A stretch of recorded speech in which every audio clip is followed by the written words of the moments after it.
Hey guys, what is going on, and welcome back to another Madden 15 Ultimate Team video. Now today it is Monday, which means new positional heroes are in the game. You can see already there's a picture of Cameron Wake right there. He is the new left defensive end, and the wide receiver, the first wide receiver, is Julio Jones. Now here's a look at that Cameron Wake. 89 speed, 99 finesse move, 92 block shed. I mean, being a Patriots fan, I hate seeing this guy twice a year. He's an absolute beast.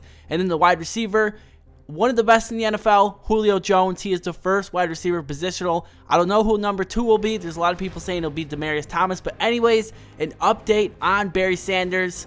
I am 2 players away. You can see the first player I need right here is road to the playoff, James Anderson. And then the second player is Larry Foote. But I was thinking to myself, where have I seen this guy before?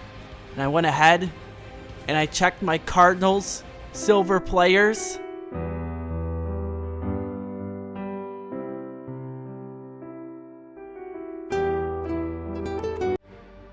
Okay, I mean, I think I put him in that set before the trophy one even came out, but still, man, that's like 200,000 coins just sitting in a worthless Cardinals silver player set. But anyways, so far my lineup is staying the same. We're heading into week number 5. Our only loss in the season was a game where my Xbox ended up kicking me from the game.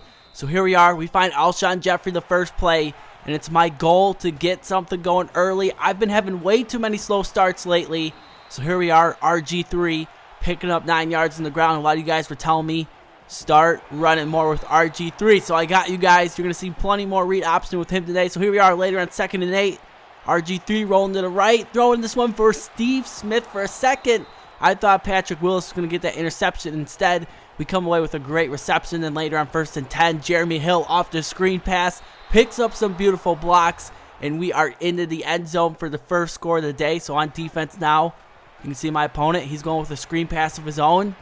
It's Matt Ryan at quarterback. Picks up a nice 7 yards in the play later on 2nd and 3.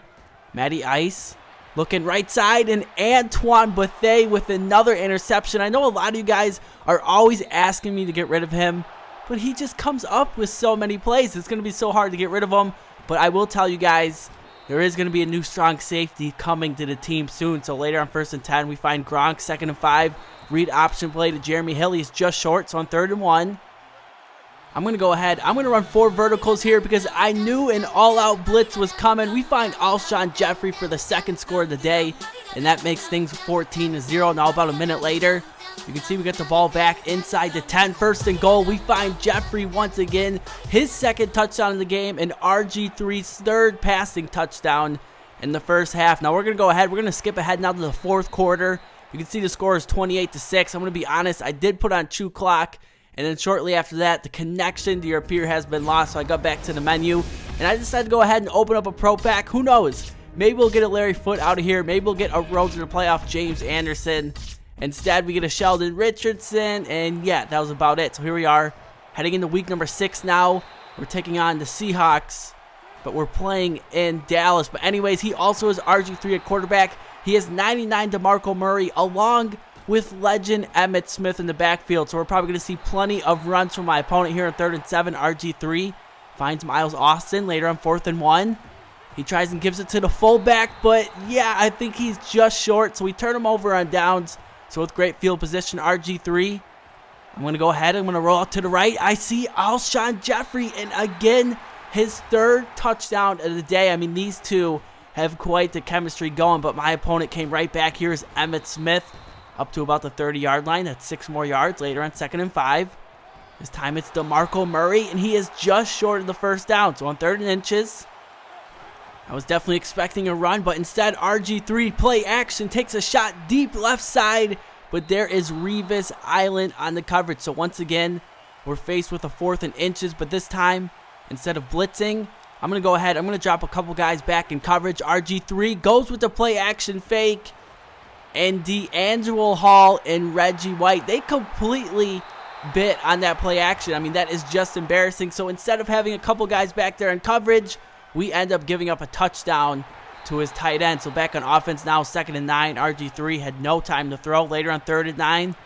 I don't know what I'm doing here. I have 2 receivers wide open. It's like I'm seeing pressure that's not even there. We end up having to punt the ball to my opponent. And here he comes back with that run game. And this time, He even added 2 clock to go along with it. DeMarco Murray on 2nd and 5 drags Mario Williams across the first down marker. So it's going to go ahead, about 2:7 remaining. Emmitt Smith pounding his way forward. Again, another 4 to 5 yards every play. Later on 3rd and 5, he decides to go with a screen pass this time, and Luke Kuechly is there to bring him down. So we're going to go ahead. We're going to burn a timeout, and my opponent's going to go ahead and kick a field goal to make things 10-7. Unfortunately, we didn't do anything with it. So we find ourselves in the 3rd quarter down 13-7. So we got to make something happen here. This is an important drive for us. Jeremy Hill picks up a first down. Here we fake the handoff. I see Deion Branch across the middle, and Deion Branch is all the way down to the 21-yard line. So later on 2nd and 10, RG3 to Jeremy Hill, and yeah, he really has nowhere to go. So that's going to set us up on 3rd and long. RG3 looking and finds Trey Mason. That is definitely a big first down for us. So later on 1st and goal from the 8, we're going to go ahead, run a counter play. What a block by Gronkowski, and Jeremy Hill takes that one in to give us a 14-13 lead. So with about 40 seconds remaining in the 3rd quarter, here comes DeMarco Murray breaking out of a couple tackles, making me look stupid. Reggie White has no business trying to tackle DeMarco Murray in the open field. So he brings this one all the way past the 50. Next play, Emmitt Smith close to yet another first down. It's going to make things 3rd and 2.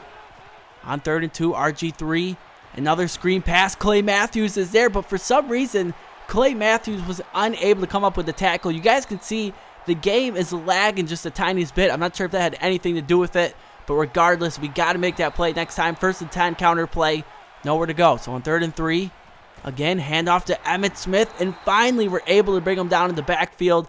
That's going to force my opponent to take a field goal, and now it's time for RG3 to come away with another game-winning drive. So on 1st and 10, I'm going to go ahead. I'm going to scramble to the right, but at the last second, I decide to go ahead and throw this one up for Deion Branch, and I have no idea why I did that. When I first came out in that play, I just wanted to go ahead, scramble with RG3, and get out of bounds, pick up a quick 6-7 yards. Instead, I make a horrible decision, and it cost us the game. So we end up losing in week number 7. Now, after the game, I went ahead, I bought Larry Foote for 108,000 coins. That may be a lot, but hey, in the next episode, you guys are going to see Barry Sanders. All we need is one more player, so book it. Barry Sanders in the next episode. And until then, I'm T Presents, and I'm signing out.